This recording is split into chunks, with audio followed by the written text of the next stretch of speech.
అంది చెల్లే అందుకే అంటారు ఆడదై పుట్టరాను తారవెత్తరాను ఆడదై పుట్టే బదులు అడ్డి కాష్టం లోపల పడి వచ్చింది మేలన్నరాట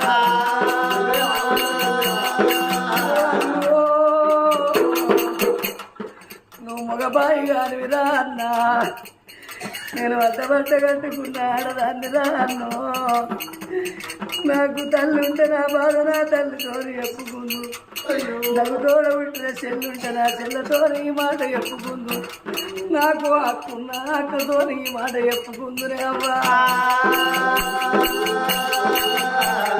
అన్న అక్కన్నే ఆగురా అన్న నా ముఖం నువ్వు చూడద్దురా అన్నో అన్నా నువ్వు ముందడికి రాకే అన్నా ఇన్ని రోజుల బట్టి నేను మొగ్గనురా ఇవల్ల నేను పువ్వాయి పూసిందిరా అన్నా